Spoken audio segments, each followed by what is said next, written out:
چیلیاوالا سے خبر شامل کرتے ہیں، جہاں مسلم لیگ نون کے نامزد امیدوار قومی اسمبلی NA-68 چودھری مشاہد رضا اور امیدوار صوبائی اسمبلی PP 40 محترمہ حمیدہ وحید الدین کی الیکشن مہم کے سلسلے میں چیلیاوالا آمد۔ چیلیاوالا پہنچنے پر چودھری مشاہد رضا اور محترمہ حمیدہ وحید الدین کا شاندار استقبال کیا گیا۔ کامیاب جلسے کے انعقاد پر چودھری مشاہد رضا نے چودھری محمد افضل، صدر پاکستان اوورسیز شخصیت چودھری شہزاد افضل، چودھری وقار افضل، چودھری وقار حیدر، چودھری صوفی محمد زمان، چودھری قاسم علی اور دیگر منتظمین کا شکریہ ادا کیا۔ اس موقع پر چودھری مشاہد رضا اور محترمہ حمیدہ وحید الدین نے چیلیاوالا میں واٹر فلٹریشن پلانٹ کا افتتاح بھی کیا۔ تقریب سے چودھری مشاہد رضا، محترمہ حمیدہ وحید الدین، چودھری شہزاد افضل سمیت دیگر معززین نے خطاب کیا۔ چودھری مشاہد رضا نے کہا، جن کے مکان گرے ہیں یا جو بے گھر افراد ہیں، ان کو میں اور محترمہ حمیدہ وحید الدین مل کر اسی گاؤں میں 5 مرلے کے پلاٹ لے کر دیں گے۔ چودھری شہزاد افضل نے چودھری مشاہد رضا کی کمپین بھرپور طریقے سے چلانے پر سب دوست احباب کا شکریہ ادا کیا۔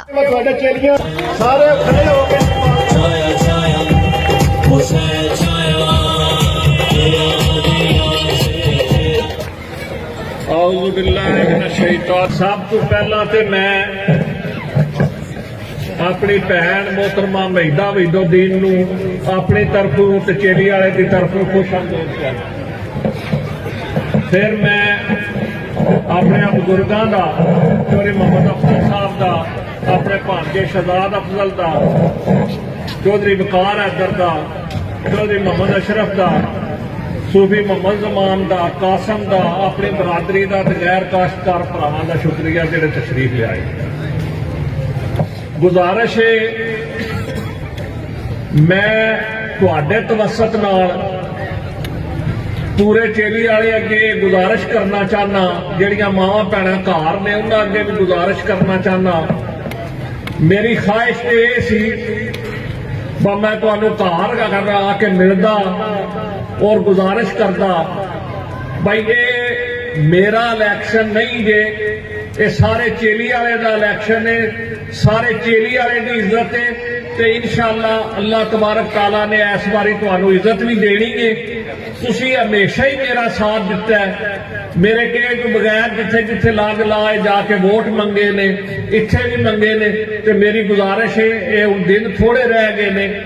تے حمیدہ جیڑی یہ بھੈਣ ہے ساڈی اس چیلی والے دی دھی ہے، انہیں ہمیشہ ہی ساڈا بہت ساتھ دیتا ہے، تے میرا ووٹ کوئی گھٹ بھی نکلے تے یہ ووٹ میرے تو بھی ود نکلنے چاہیے۔ تے باقی میری گزارش ہے بس سارے اگے جاؤ تے جا کے جتھے جتھے ہے یہ چیلی والے دی عزت جے، چیلی والے دا الیکشن جے، چیلی والے دا ووٹ جے، یہ میرے کلے دی عزت نہیں ہے، تواڈے سارے دی عزت ہے، میرے کلے دا الیکشن بھی نہیں، میں کلا کوئی چیز بھی نہیں۔ پیچھے میں ایک گل کر دیا، باجی نے بڑی تفصیل نال دس دیتا ہے، انشاءاللہ کرنا میرے رب ہے،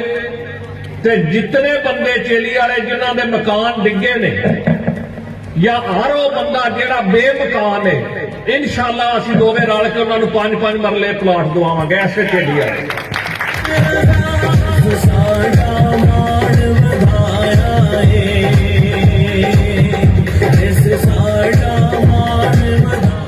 ساڈا ہر ساہ تواڈے نال دھڑکدا ہے، میں تواڈے وچوں ہاں، انہاں گلیاں چ کھیڈیاں تواڈے نال کھیڈیاں،